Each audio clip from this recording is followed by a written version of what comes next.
We are fortunate, as we were last night, in having an extended report, or not really extended for him, because Hilaire can report on situations to us from now until midnight and not cover all the things that he's up to date on. And so what he had to say last night was only sort of an excerpt, and to many of us a very tantalizing one. But Hilaire du Berrier has very kindly consented tonight to introduce our first speaker and to act as host here on the platform. And for those who weren't here last night, those who don't know, Hilaire du Berrier is a very distinguished correspondent and author. He has spent a great deal of time in the Orient. He was a prisoner of the Japanese for a long time, and he has learned a great deal about that part of the world. He also functions extensively in France and knows as much about the Algerian situation, the internal French situation. He puts out a monthly letter report, which is extremely valuable in keeping up with these situations. Unfortunately, it's only 4 pages, although very small print to get as much on as possible. It really should be 24 pages to tell us even a fraction of what we ought to know about these situations. But Hilaire has always been one of our very good friends and very helpful. Over to Hilaire du Berrier. Thank you, Colonel.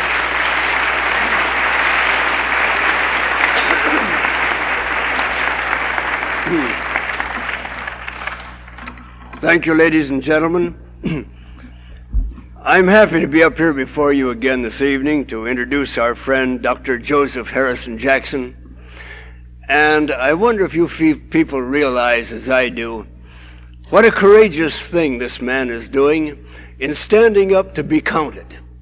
I think it's wonderful that he's standing up to be counted here tonight, because as I stand up here myself to introduce him, I'm thinking of Monday morning when I got on a plane in Paris to fly over here, and the headlines in all the papers had to do with the death of one of the most courageous Africans of our time, Dr. Moise Tshombe.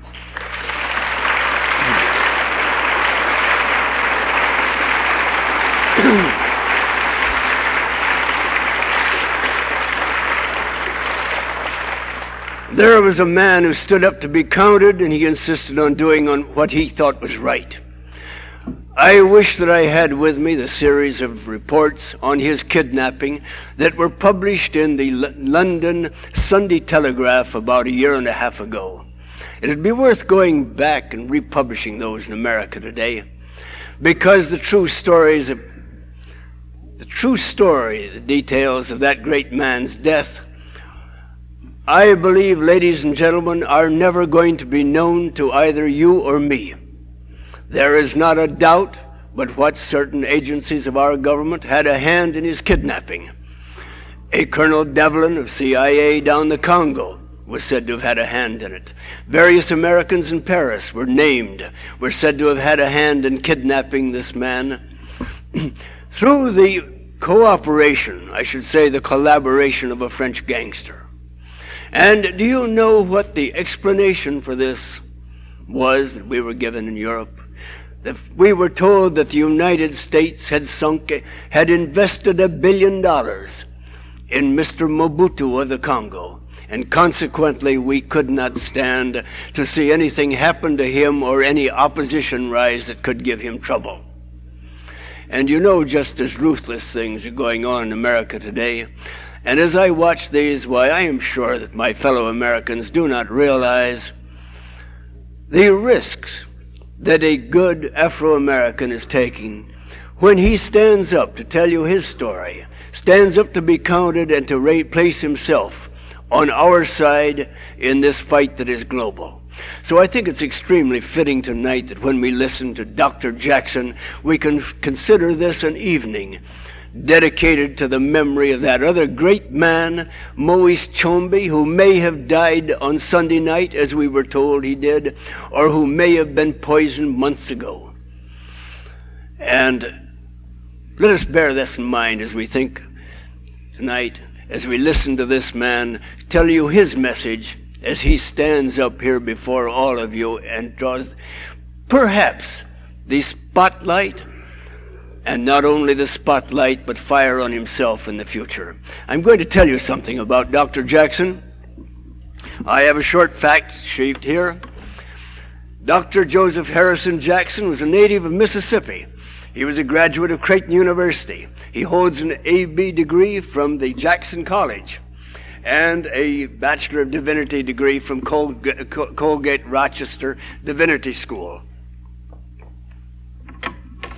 I might be able to read this better if I'll change my glasses.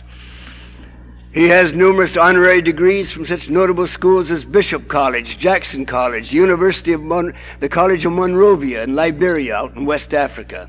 He's done postgraduate work in the University of Chicago.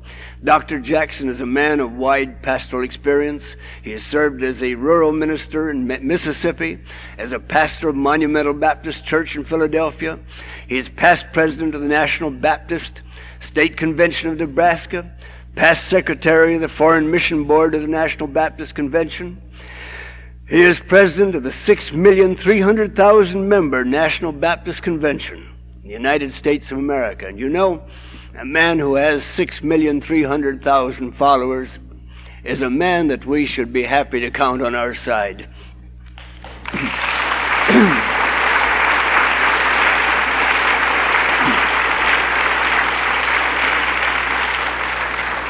Because without our knowing it, ladies and gentlemen, you and I are being backed to the wall here in America, as all good Americans are. And we're going to need men like Dr. Jackson in the future.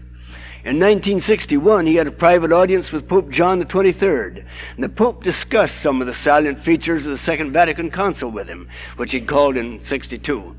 Dr. Jackson attended this council upon the personal invitation of Pope John and upon the unanimous approval of the National Baptist Convention of the United States. He was the first of observers and guests to present proposals to the Council's Secretariat for Christian Unity. In recent months, he's written a book that I think would do well for us to read in the future. This book is called Unholy Shadows and Freedom's Holy Light. It's going to be an important book in our struggle for freedom over here. It's been recommended to us by scholars, educators, statesmen, political leaders throughout the nation. And it was Dr. Jackson who made famous that phrase, from protest to production. And what a shame it is that more people making troubles in our parks and our colleges and our universities today do not give a little bit more talk to production instead of negation. Dr. Jackson has led the Olivet Baptist Church for 26 years. This is in Chicago, Illinois, and has been president of the National Baptist Convention of the United States for 14 years. And in that time, I am sure he has acquired experience and knowledge and stories that are of inestimable value to us.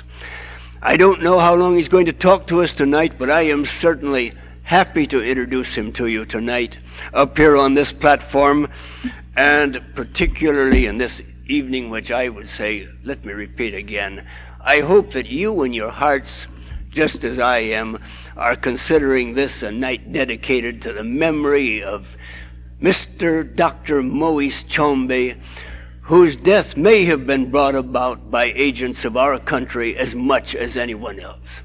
Ladies and gentlemen, I take pleasure in introducing Dr. Jackson to you.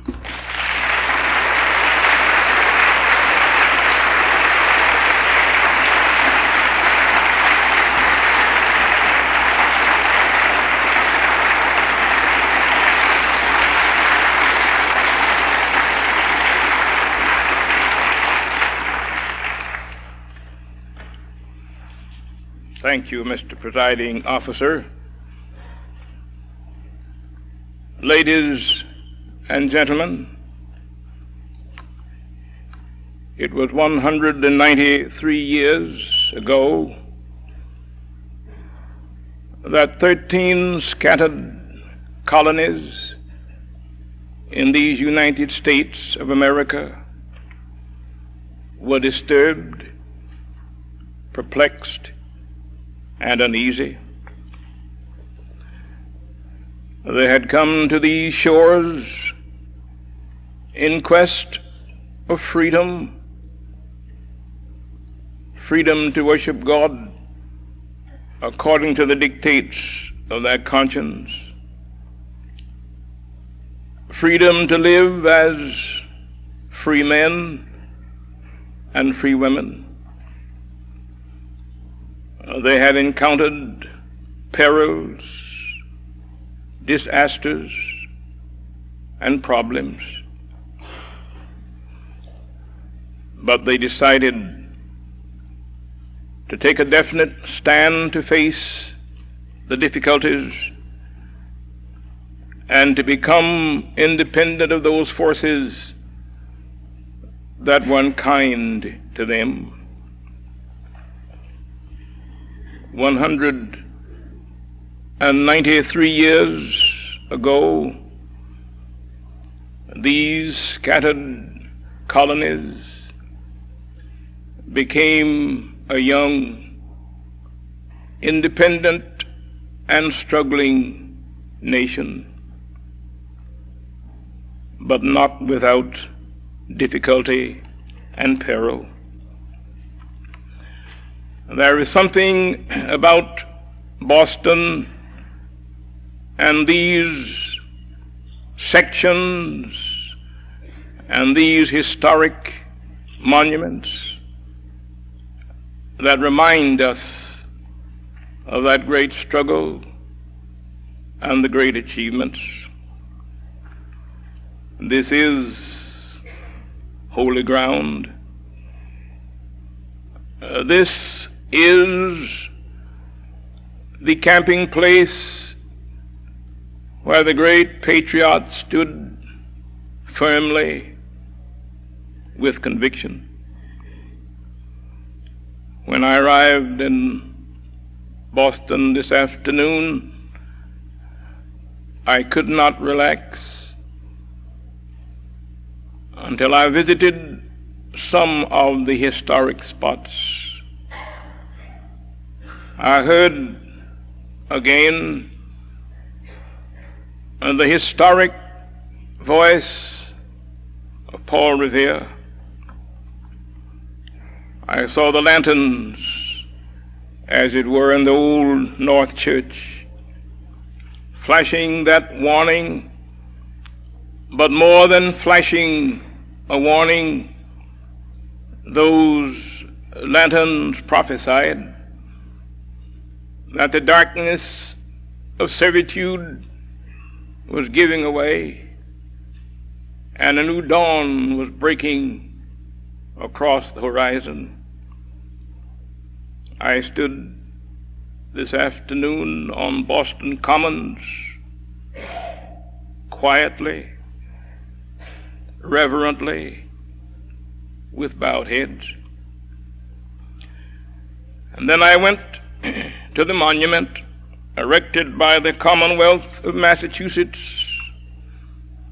and saw again the names of those 5 patriots who were the first to fall, the first to stain this earth with their own blood, the first martyrs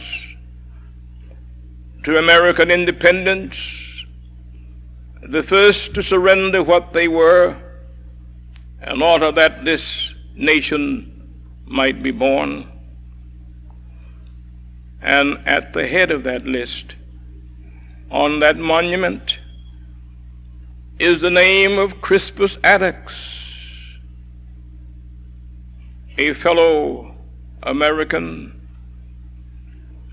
a man in whose vein flowed kindred blood.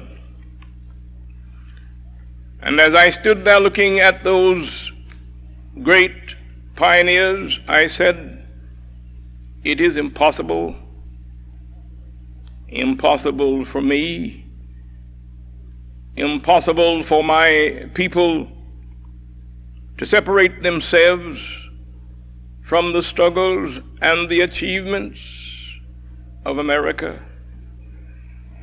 We cannot separate ourselves from the visions and the aspirations and the sacrifices and responsibilities of this nation.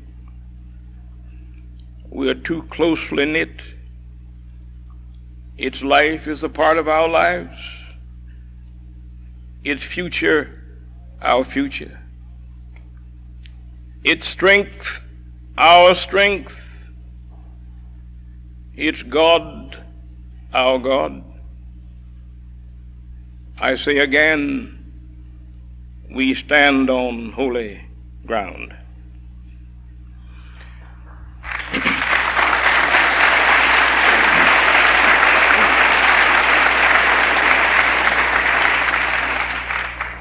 And any Americans who have traced silently and prayerfully the movement of the history of this great nation, you have a keen appreciation of what it is, its strength, its glory, its beauty. And yet, I've come to talk to you tonight about national unity, the strength of the nation. I wish the skies were clear. I wish the waters were calm. I wish we enjoyed the certainty and the security that we once enjoyed. There was a time when the two oceans protected us.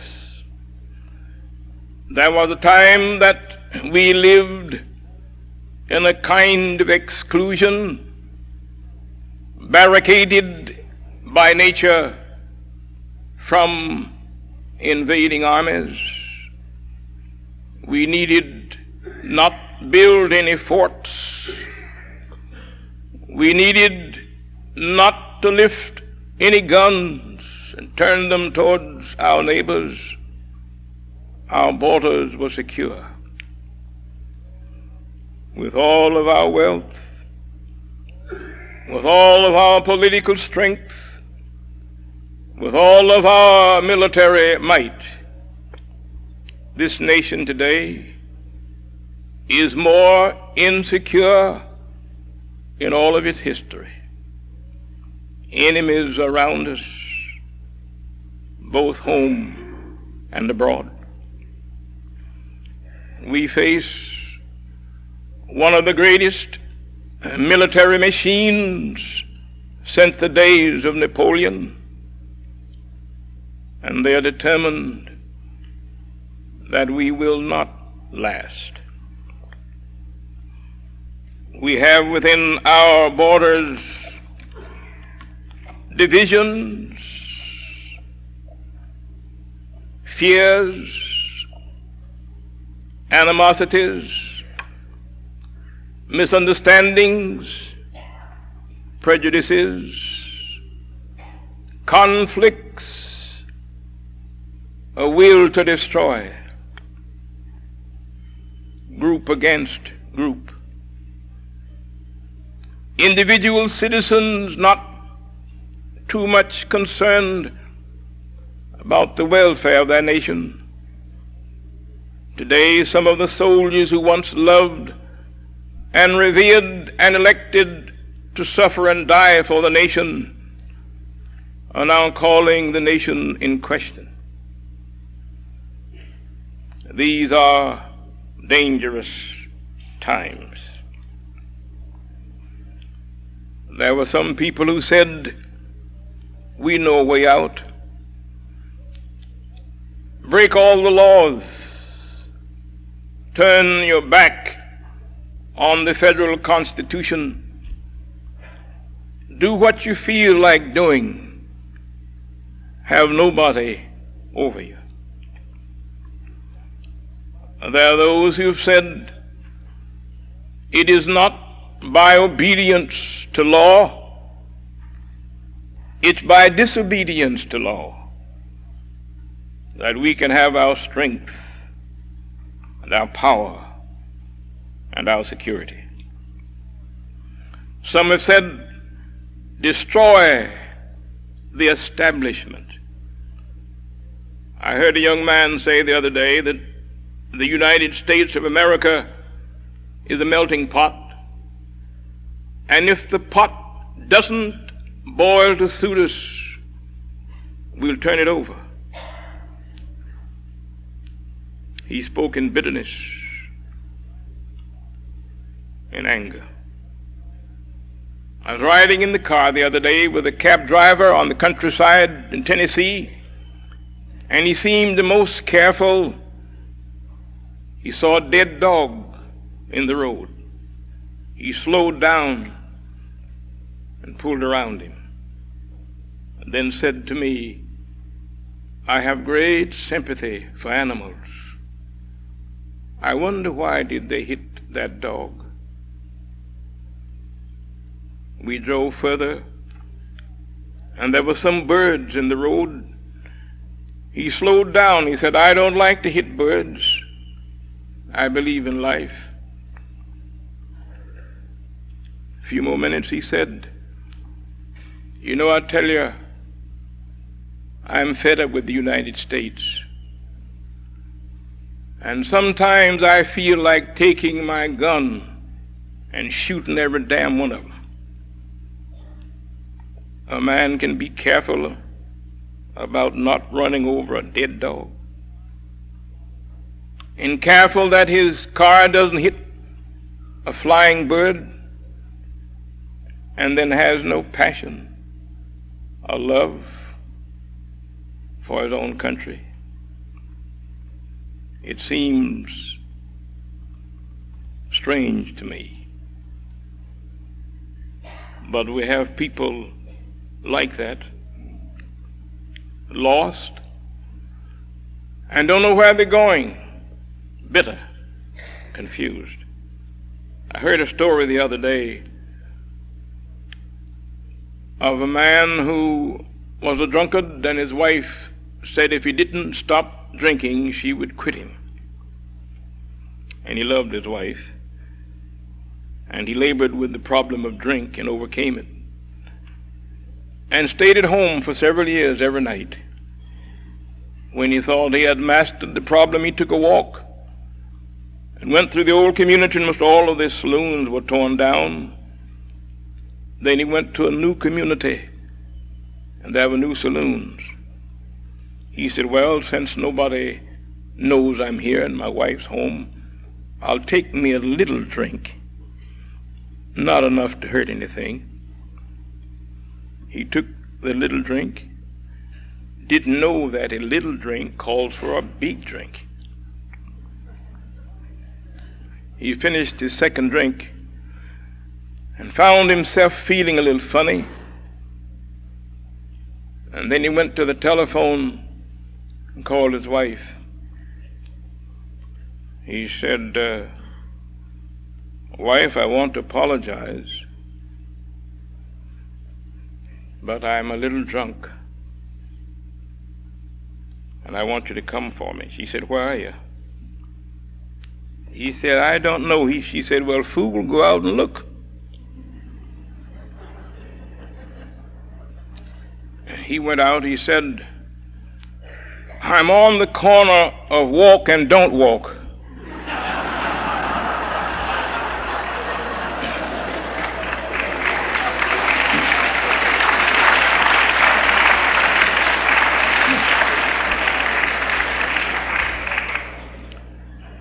There are many people today who are confused, who can't read their signs correctly.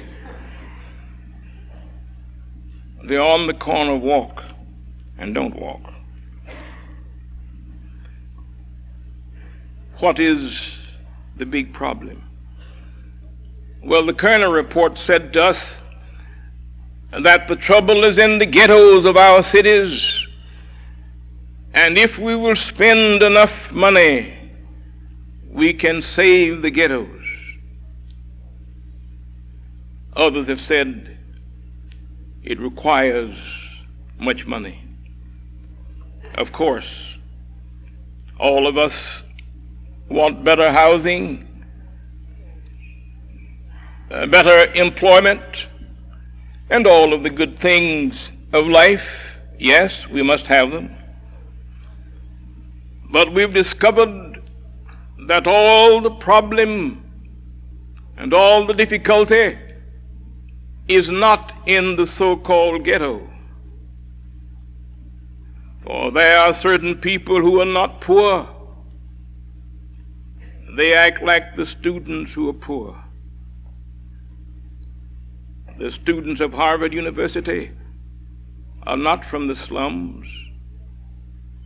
The students from Northwestern and Columbia and many of our big universities are not from slums, and yet they are troubled, they're dissatisfied, they're uneasy. It means that it isn't money alone. It is something else. It is said some years ago, the late John D. Rockefeller Sr. lost his health. His stomach was very poor. He couldn't eat very much. And one day he walked out where some Negroes were having lunch. It was lunchtime for them, hard workers, longshoremen. And they were eating turnip greens, fatback, sweet potatoes, and having a big time. It is said Mr. Rockefeller stood there and looked at them and said, "Gentlemen, I wish I had your appetites. I would give all my wealth for your appetite." One man said, "You'd give $1 million just to eat cornbread?" No, he said, "I don't have any appetite."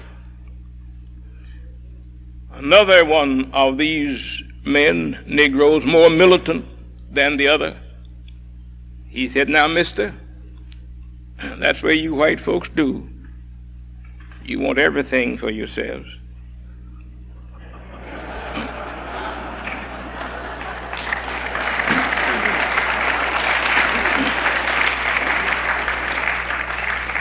You got all the money, all the Cadillac cars. Now you want to take our appetite to eat greens."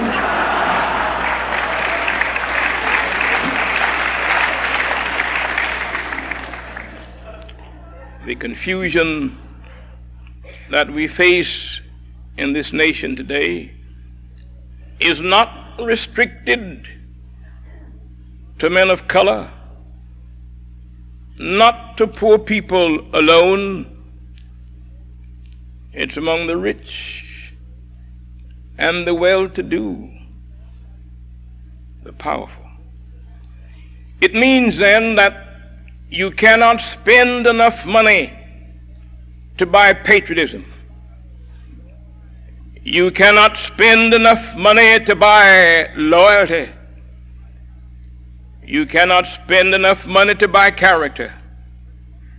For morals cannot be purchased with money, and cash is no guarantee of character. I don't know what corrupts most, too much money or too little.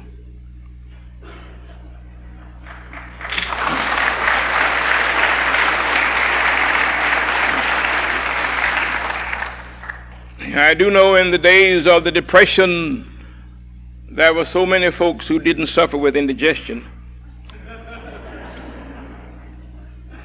Sometimes too much corrupts us. Not money, not skin color. We have recently been reduced to just pigmentation, Negro Americans. They call us now the blacks. One adjective explains all of us. Not doctors and lawyers and businessmen, laborers, preachers and workers, the blacks. I was speaking to a group of students the other day, and some theological students at Princeton University. And one fine young woman said to me, "Why do you keep on saying Negro? Why don't you say blacks?" I said, "I say Negro because I can see."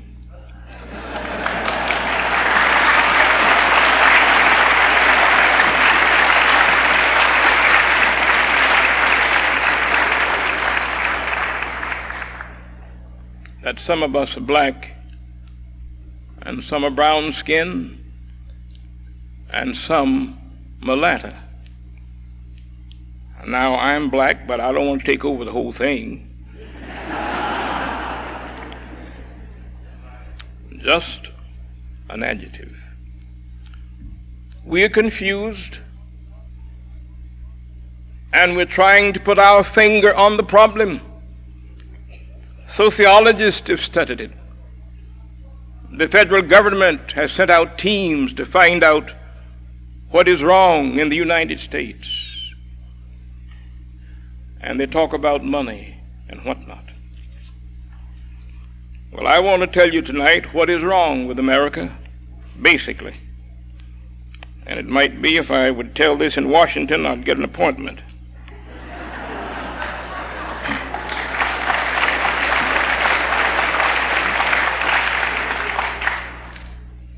The basic problem facing the United States of America today is this. We have, by trial and error, turned our back in a large measure on our own American ideology. And we're trying to take a foreign ideology and solve America's problems.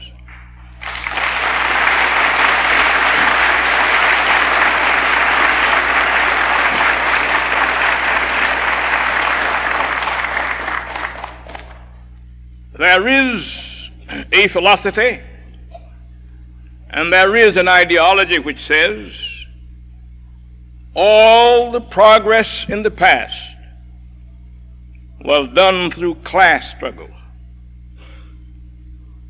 and that the future is based on class struggle. There cannot be any growth, any progress in a nation or in a civilization without class conflict. Class conflict is the source of growth and achievement. That same school of thought, when it moves among people, if it does not find a conflict, it creates one, because that's the ideology. That ideology says that law, morality, and religion are not basic principles of intelligent people. They are the prejudices of the ruling class. It further says that there can be no freedom for individual citizens until every order, every form of government is destroyed, but the one in which they believe. That ideology has crept in to American life. And many people today say of America, this whole order must be destroyed before we can have any progress. Young people are committing themselves to the destruction of America. The old order must be destroyed. But America is not a nation of class struggle. We would have been if the founding fathers had not, by their genius and by their insights, discovered a law that binds all of us together.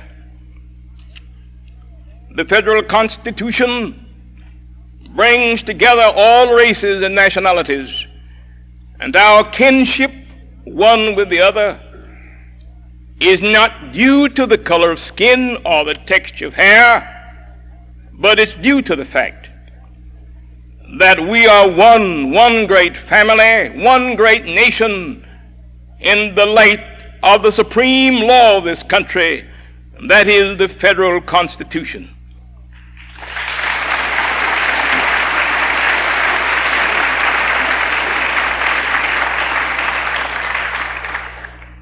When I ask an American to recognize all people as citizens, I'm not talking about money. I'm talking about the federal Constitution.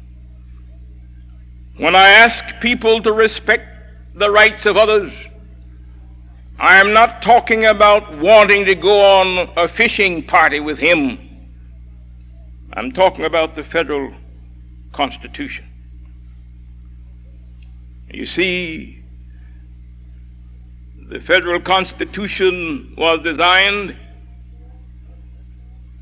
that we might form a more perfect union, get closer together, have something to hold us together.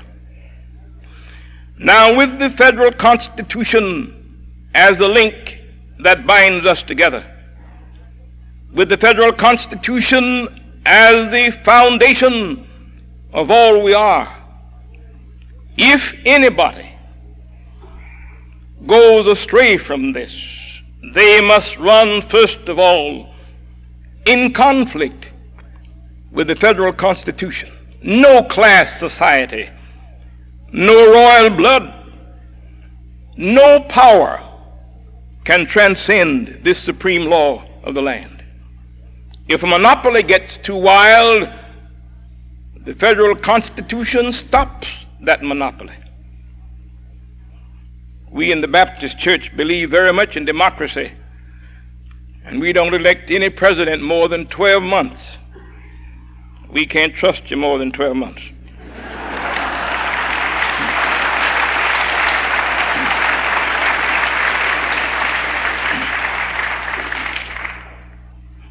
We are one people, not by blood,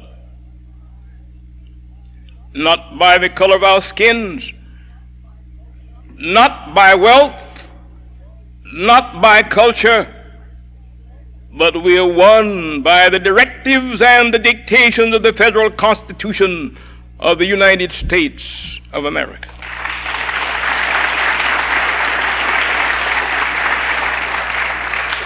And when you disrespect, when I disrespect that fundamental law, there is nothing to hold us, and we move towards anarchy. Too many folks without a law. Got to have something to hold us together. The federal Constitution. So that America is not a class society. And we've made all of this progress without being a class society. And that's the thing that's wrong with segregation. People who believe in segregating folks because of their race, they're going against the Constitution and getting over on that other side, making it a class society. It's all right if a person wants to be a segregationist, it's all right so long as he keeps it in his own household. Don't write it into law. I have nothing against a man, of course, when standpoint of the nation. If a man wants to drink, the nation doesn't try to stop you. They tried once and found out they couldn't regulate a man's appetite. If he wants to drink, good, and he can stand it, all right. But he must not say, because he drinks, I must drink. Go on and act the fool and get drunk and let me stay sober.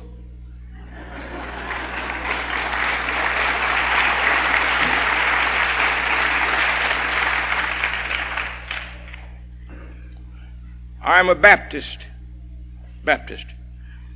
And I was brought up in a community where I was taught that nobody was going to heaven but Baptist.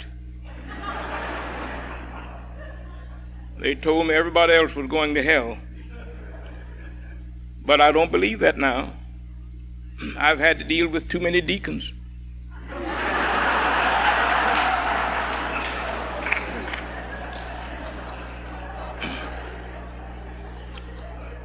It's all right for me to make choice of being a Baptist. But when I seek to discriminate against a man who is not a Baptist, I've just gone too far. We must not take our prejudices and lift them above the law of the land.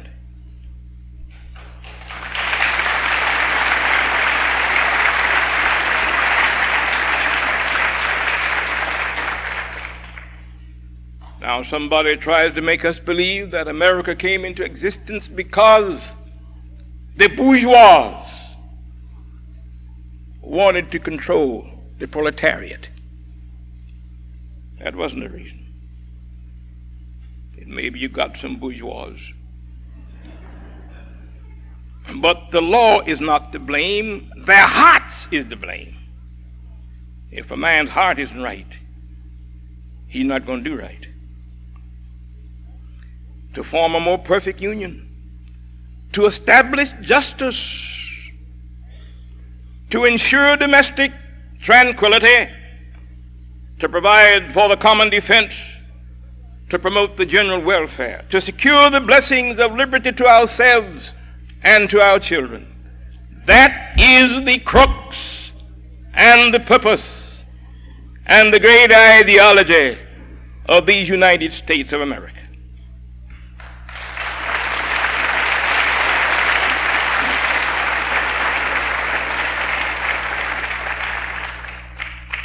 Now, when we follow those who seek to destroy these principles, we get in difficulty. And there are many Americans today believe that direct action can do it.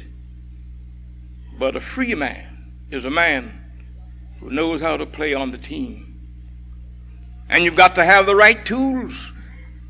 We cannot correct the troubles in our nation until all of us return to American ideology and let the other go. The other day, a man went into a church and decided to take over, and the preacher ran out. But you don't run out of the pulpit, you stay in the pulpit, you know.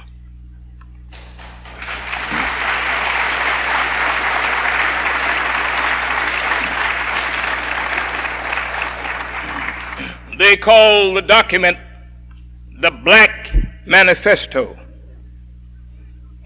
You read both manifestos. Read the manifesto of 1848 and the one of 1969, and you will find that the basic philosophy, the objective, and the methodology are the same. No difference at all. The only difference is the one in 1969 tries to collect some past due bills.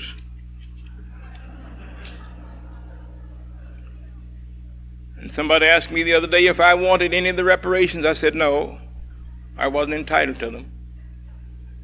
I hadn't done anything to get them. If James Foreman can pass the plates, he preached the sermon.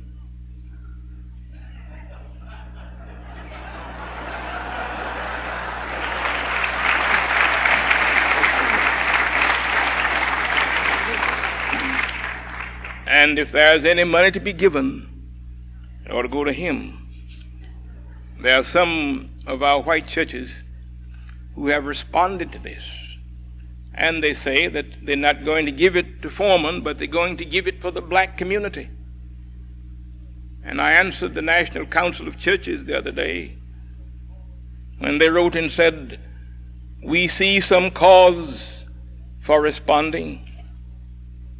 My reaction was, if the National Council has waited until now to respond, then all the other resolutions they have passed on race relations were hypocritical.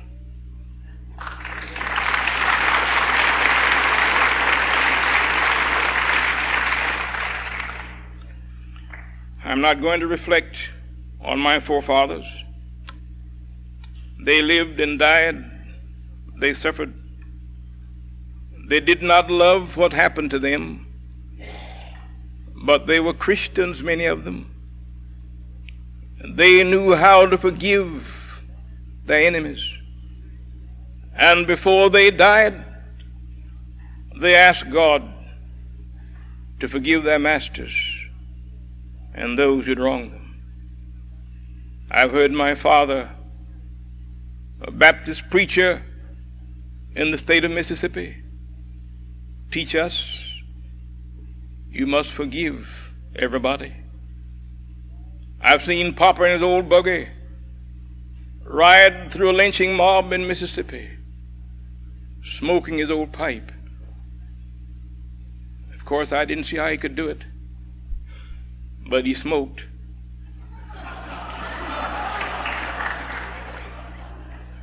And I felt I needed something to chew on. But when we got home, he was not bitter. He said, "Son, remember that if people mistreat you, don't stoop to their level. Keep your face forward." Now, my father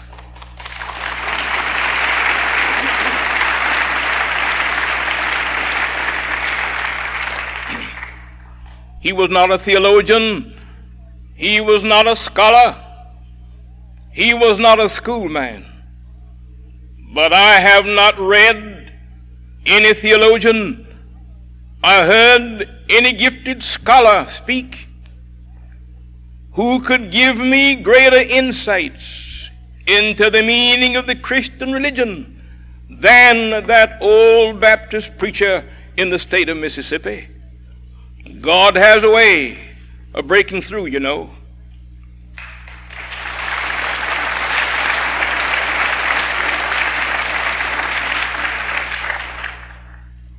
I must hurry and close. My time has failed me.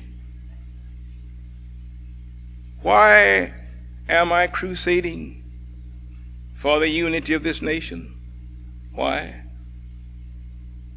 First of all, because I believe in it. I am an American citizen.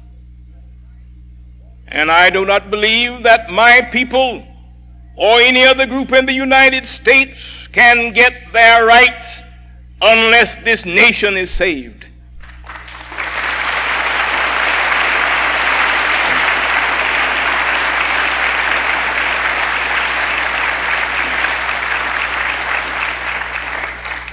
I'm on this crusade because I love my race, and I love them dearly.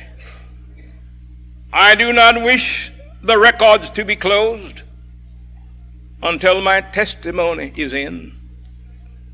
I do not wish the people of the United States of America to believe that my race is the race of haters, a race that is bitter unto death. They're not. Some of the finest Americans in the United States are Negroes.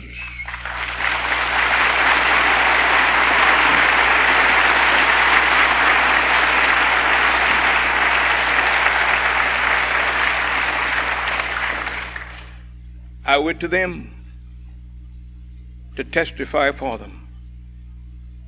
They cannot be here tonight, but I'm here to tell you they have not given up the United States. They're still patient. Now, I was born and reared in the state of Mississippi. And if somebody asked me to make choice of who my parents would be today, if I could go back beyond the gates of birth, I'd make choice of the same two Emily and Henry, the same ones.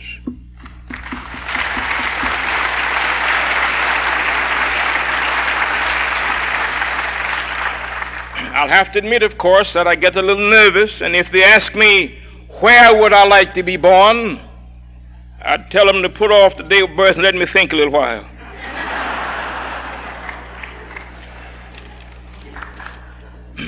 I am here because I believe that God has given us this establishment. There is too much here to be destroyed. Justice, freedom, culture, some of the greatest poets that the world has ever known have sung here. Some of the greatest preachers ever to proclaim the gospel of Jesus Christ have preached here. Some of the greatest statesmen have stood here. I am not ready to destroy this establishment because it means more than bitterness. It means the finer things of life. And we have a chance. If we can't make it by ourselves, turn to Him, the Rock of Ages.